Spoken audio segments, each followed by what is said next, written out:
Here's the exact system I used to close a $110,000 ghostwriting project for one of my clients without her needing to have a personal brand, without her needing to do any personalized messages, and all in just under 2 to 3 hours per day. And not only this, but this exact same strategy has also been responsible for another project, which was for $30,000 with 10,000 pounds collected upfront for the project. My name is Dennis. I'm the founder of freelanceclients.com, and this exact same system that I'm about to show you today is the exact system we use for all of our clients. We've worked with over 146 freelancers so far, and this video and strategy is for you if you are an elite freelancer charging multiple 4 to 5 figures. Your goal is to make multi 6 figures a year, or if you're a ghostwriter or a consultant, this is also for you. This is not for you if you're a generic freelancer just starting out and you're charging, 3 figures and you're just kind of doing this to scrape by. Okay, this is not for you. I'm sorry. But if you're the first category, then you should stick around to see the strategy, okay? Now, the name of the strategy is called the Trust to Call Pathway, and it's all about how to book high quality calls on LinkedIn.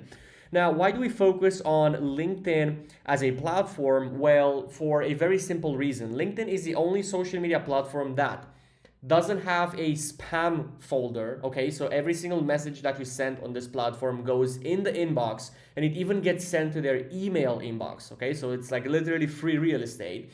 It's the only platform that has a premium feature which allows you to have better sales tools. And I know there's X as well that has premium, but you can't compare them, and you're gonna see in just a second why.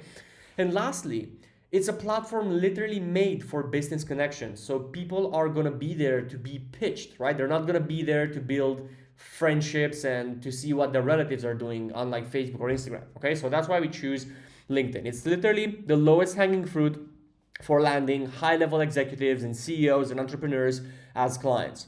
Now, in this training, we're going to go over everything required, like everything from finding leads, reaching out, getting responses, booking the calls, and even personalizing your workflows to make sure you close the deals. So yeah, let's get right into it without anything further ado. Step number one in this whole process is definitely finding the leads, okay? We need to have profiles to look at before we send out messages. So with LinkedIn, it's actually pretty simple. So the first thing that you want to do is you want to leverage their premium features, okay?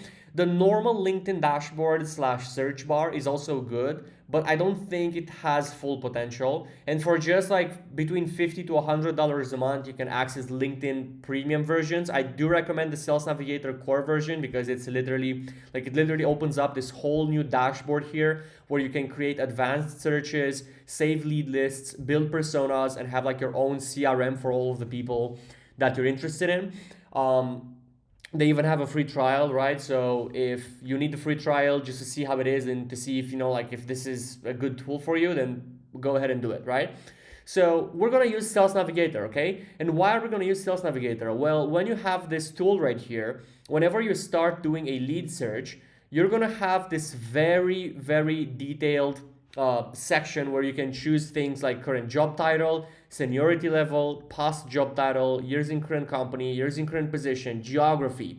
Okay, and it even allows you to have filters like funding, hiring intent. Okay, these are very important things. Like the hiring intent filter is so good because if you turn it on, you're gonna find people that are actually looking to hire team members. And it doesn't matter if they're looking to hire something outside of your scope of work. It means they still have budget and they're still looking to grow their team. Okay, so yeah, basically that's how you do it. Okay, and basically what you do is you want to leverage the filters. Okay, you want to leverage the filters to go for your exact ICP, ideal customer profile. So in this example, I went with CEO, founder, and owner, more than 10 years, and North America as like demographics, right? Now, as far as industry goes, what you can do is very, very simple. You can literally use ChatGPT and LinkedIn Sales Navigator current company filter that you're going to have inside the dashboard to literally find targeted decision makers like we optimized here in your specific niche slash industry. So all you have to do is you just go to ChatGPT, you ask him, hey, I'm building a search on Sales Navigator because I'm targeting cybersecurity company owners. I'm a copywriter. I offer X, Y, and Z as a service. What are some company name keywords that I can use in my search to to find these leads. And also as a bonus, if you want to avoid specific companies, you can just be like, hey, I also want to avoid anything that has to do with crypto or, like, I don't know, just Web3 or whatever, right?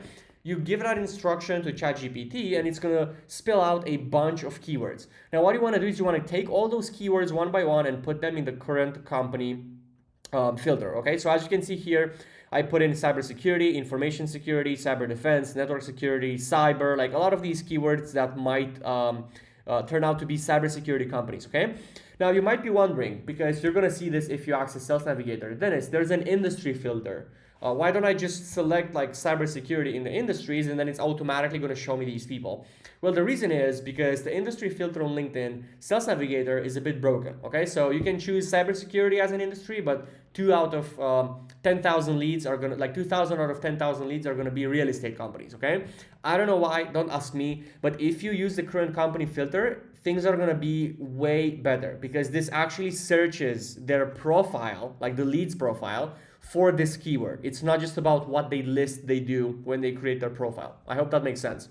So once you have this search going on here with ChatGPT, this is going to result in having a shit ton of leads and ICPs that you can reach out to immediately. Okay, so in this case, we got 9,000 results, and you're gonna see this little thing right here. Like every single week, you're literally gonna see new results, like new people signing up, new people jumping up positions, new companies forming.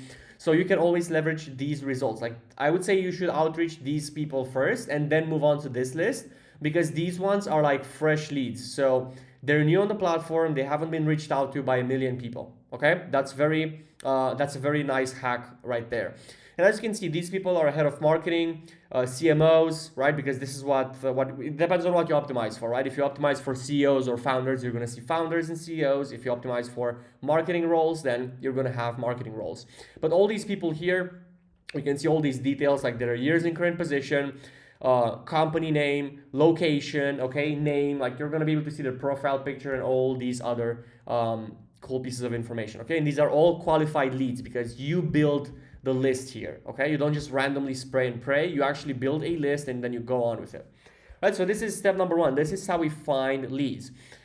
Now moving on, we have to reach out to these people, okay? And we're gonna get into the scripts in just a second here, but first I just want to show you the numbers and the methods, okay? Because most of you are gonna think, oh, but LinkedIn is restricted to 100 connections a week. Yeah, it is. If you don't know how to overcome these limits ethically, and if you only use the free version and not the Sales Navigator, okay? So I'm gonna show you something real cool right here. When it comes to reaching out, there's two main ways you can do it on LinkedIn, okay? Method number one is connecting with people, which is the general, usual go-to connection method, okay? Like that's literally what everybody does on LinkedIn. And you do that by clicking on the three dots here and then clicking on connect, okay? And then you can basically, when you hit connect, it's gonna ask you if you want to add a note, which is like maximum of 300 characters. And that's what you want to do, okay? You want to add the note and that's where your outreach message goes. And when you connect with people, the cool thing is that the outreach message is not a message, it's a note added to the friend request. So it's going to show up in their notifications tab, okay? That's what I mean, when I say that LinkedIn has way more leverage than Instagram and Facebook because people actually see your message, okay? So yeah, that's pretty much how you do the connections here. Now, you can also send emails, but you will notice that if you click on this button here, okay, right here, okay, you're going to notice that you have like 50 credits. Or 100 credits or whatever your plan is, okay? Now, the reason why that is not important and you don't actually have only 50 credits is because if you are a premium user, if you use LinkedIn Sales Navigator, you're gonna be able to see in your search these people with a little premium icon near their profile, okay? Like if I go to this old search right here in the part one, you can see like just here in the first 4 leads, I have like 3 people with a premium icon, okay? These people are called open profiles. And when you send an email to an open profile, 95% of the time, it's gonna say free to open profile, which means you can send a DM without costing an email credit and without having a limit on it, okay? Like as connections do, like a formal limit implied by LinkedIn. So that's how you overcome the actual limits on LinkedIn. Now the KPIs and the actual limits are the following. If you send connections while having a Sales Navigator account, your limit is going to be around 200-ish connections a week, okay? Now, there's one thing that you also should check out, which is your social selling index. Okay, if you go in the settings in Sales Navigator, you're gonna see this rating right here. Basically, the higher this number is, the better your connection limit is gonna be.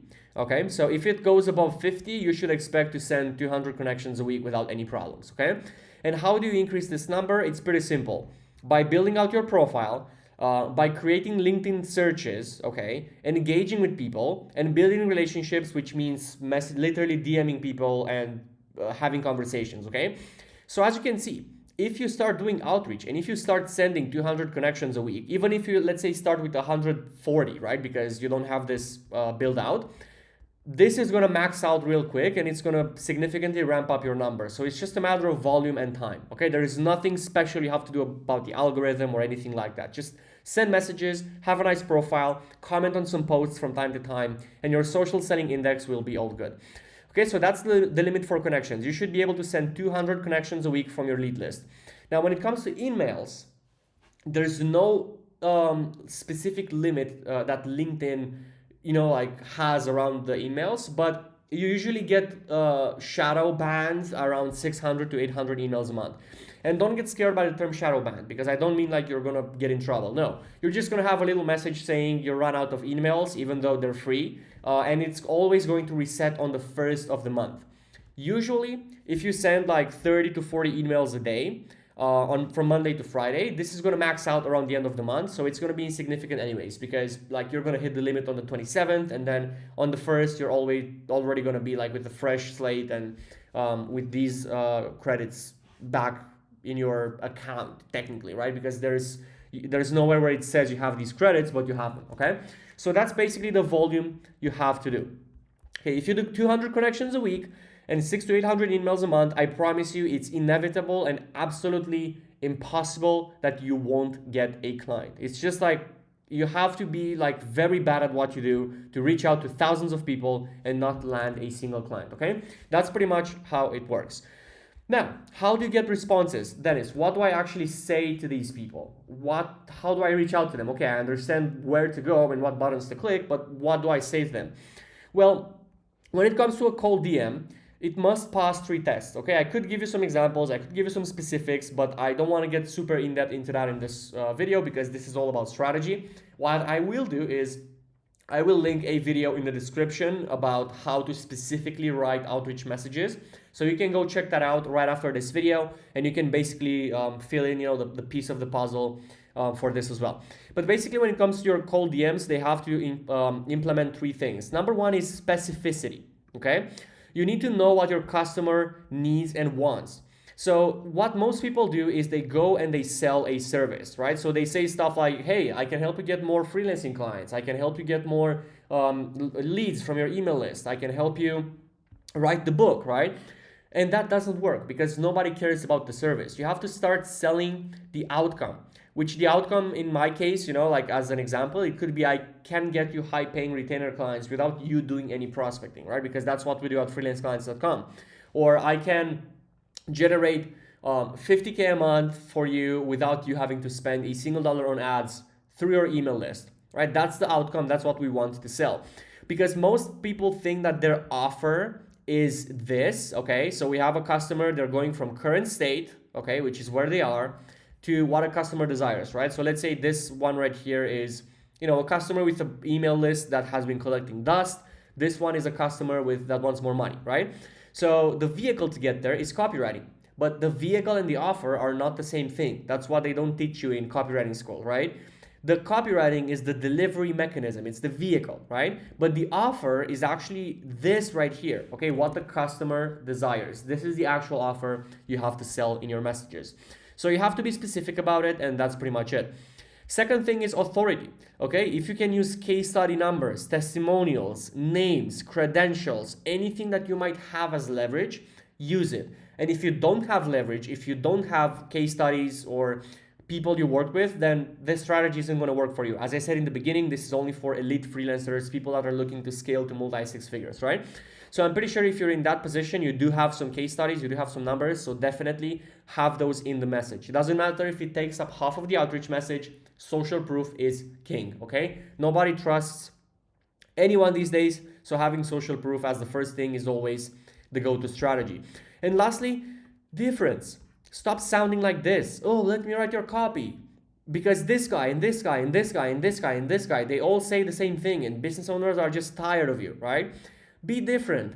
Explain to them what you can offer. Make a joke, like industry specific. Open a conversation. Be more human, right? Because we're literally going now in a phase where personalization has to stop to the extent of like sugarcoating people, but we still need to kind of have that human touch with them, right? It can be just about you and your service. Why? Because you're not applying to a job, okay? You're not applying to your job. Your skills, they don't matter. You are trying to help a business owner, and what matters is what result they get from the work with you, okay? If you can have these three things in your outreach message, then it's definitely going to pass the test. Again, if you want to see more in depth, like how we build outreach scripts for our clients, and you want to read some examples, I will link a video in the description, okay?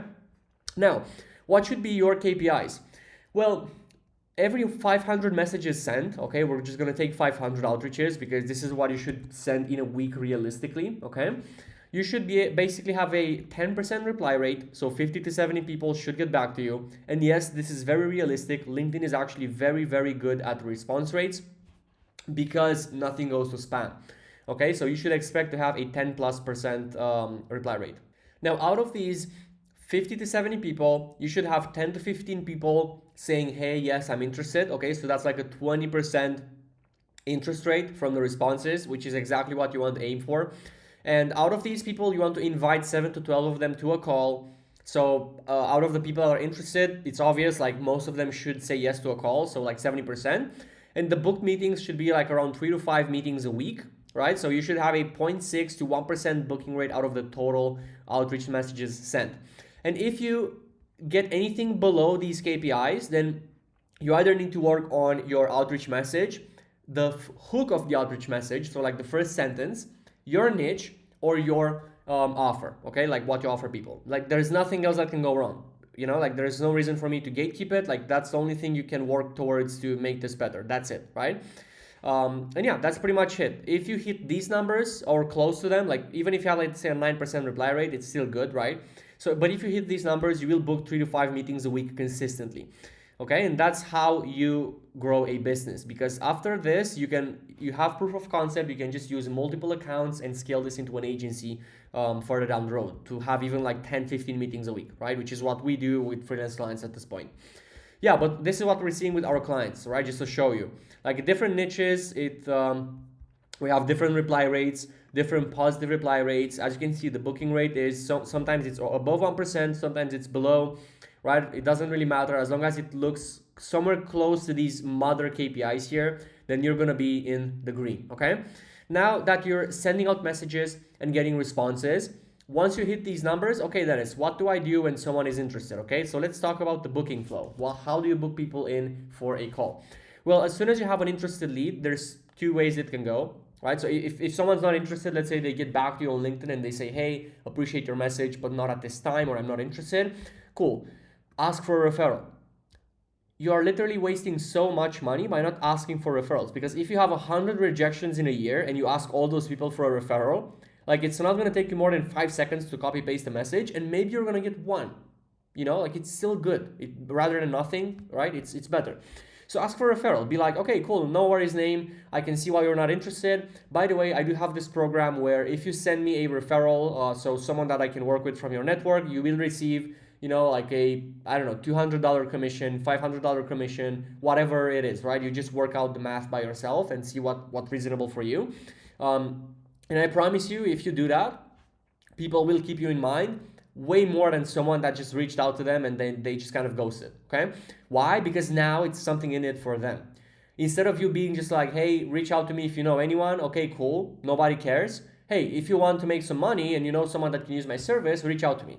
Now it's something in it for them, right? So that's how we do it. But if they're interested, then you want to either propose a call or send a resource, okay? So you can either go the direct way and propose a 15-minute call, where you can walk people through your system and how it works. Or if you want to go more the value approach, you can also create personalized resources like Loom videos I'm not a huge fan of that strategy because it just takes too much time, and the difference in conversion rates is not justifiable. Like, of course, it increases the conversion rate, but not to a point where I would say it's worth it to put in the time. But if you want to test it out, like, of course, I'm just biased from running my own campaign, so you can just test it out. But yeah, generally what I would do is I would propose a call and try to get a conversation in ASAP. Now, if they respond to that, if they don't respond to that, obviously, like, you follow up 3 times intentionally, okay? So by following up, I don't mean, oh, are you there? Bumping this up. Name. No, don't do that, okay? Just send actual follow-ups, okay? Follow-up 1, you could say like, hey, Name, I know you're busy. I know this got lost in your inbox, so let me know if this is still a priority. Follow-up 2, record a 5-minute Loom video breaking down a specific insight, right, that you can use over and over again. I'm not saying doing it like personalized, but just like have one video and just have it as a follow-up resource. Hey, Name, I was looking at your LinkedIn profile, blah, blah, blah, and I thought you might find this framework of how I turn LinkedIn followers into buyers helpful. And maybe then you share a ghostwriting framework with them or something, right? So share some value, because this is gonna trigger the reciprocity bias, okay? And when you give something to someone, they're gonna be more inclined to give something back to you, which means they will actually get back to your message, okay?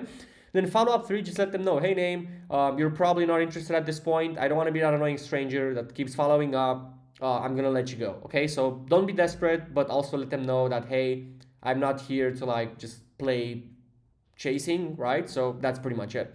Now, if they say yes, obviously, to the call proposal and they're interested, then you obviously send your calendar link, okay? So you send them a booking link, whether that's through Calendly, Go High Level, Dubsero. It doesn't really matter what tools you use, okay? Stop overthinking the tools, just do the strategy, okay?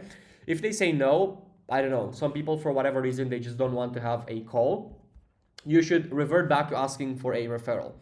As you can see, we're building this workflow here to always get something from someone regardless of the situation, okay?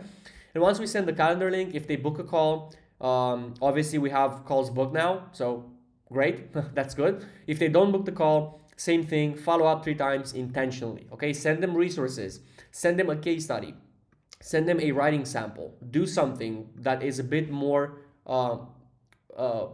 authentic than just saying bumping this up or hey, Name. So now that we know how to book sales calls, okay, so we've gone through the whole funnel, finding leads, how to reach out, how to get responses, how to book people in.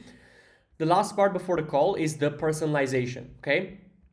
So what's wrong with most freelancers in their acquisition is that they try to personalize here, okay? This right here, this part is the top of funnel, okay? TOF. So this is where you get attention. Now, this, right, is middle of funnel. And this is where we will actually put some time into personalization, because now once we book someone in and they get to step number 5 here, we already know that they're interested and they are interested to hear more about our offer, right? So it makes sense to put some time in. But if you try to personalize every single message here, when you don't even know if the person is interested as a general idea in working with someone like you, that's why you're wasting time, and that's why you're only sending 5 messages a week, okay? And that's not scalable. And then obviously the bottom of funnel is the sales call, right?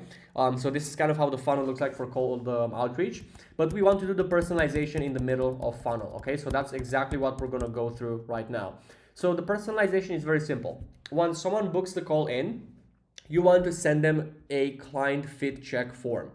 You can also have this on your Calendly, as questions and whatever, but I personally like sending it manually to the person because it seems more authentic, a bit more boutique and kind of like tailored, Like they book the call in and you're like, hey, Name, just saw that call book come through. Before our call, please do me a favor and fill out this form so I can learn a bit more about what you do and see if we're a fit, right?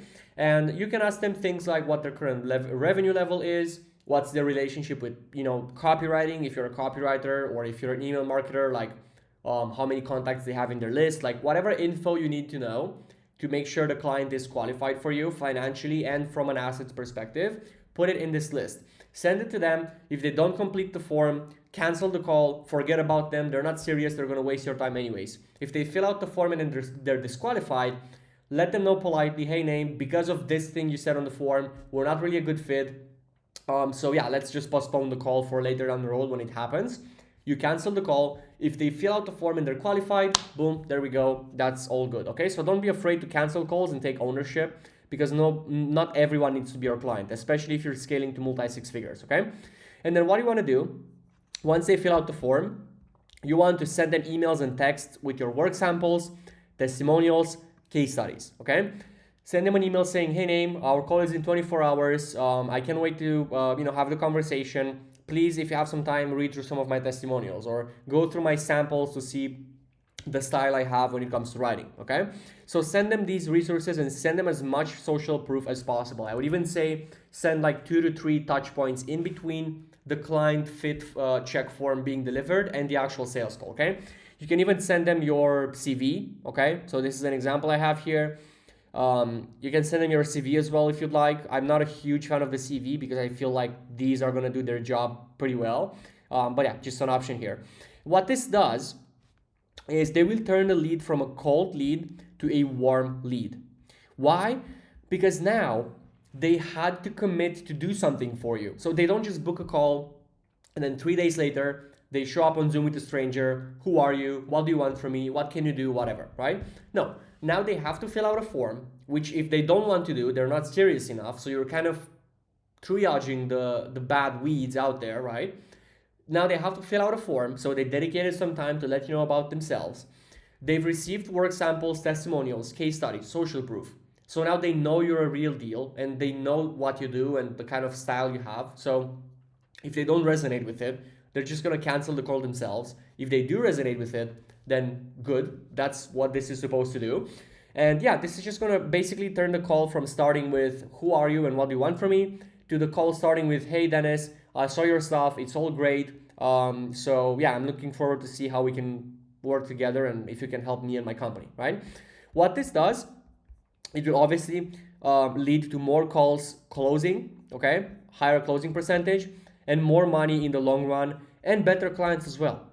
Because if you scale, the main thing is to not work with everyone. It's to build your exact ICP and only work with those people. So by you putting them through this test here and giving them resources and allowing them to back out if they don't like something, it's actually a very smart way of getting better clients in the long run. So yeah, that's pretty much the system. This is how we helped our client land a $110,000 ghostwriting project from the strategy. And this works for video editors, copywriters, creative directors, cybersecurity consultants. We've done it for everyone. So if you want to check out how we implement this for you specifically without you having to do the work, I've left a link in the description of this video. You can go schedule a call with me for 15 minutes. I'm going to share the screen, show you exactly how it is, no sales BS, and that's pretty much it. But yeah, other than that, I hope you enjoyed the video and I will see you in the next one.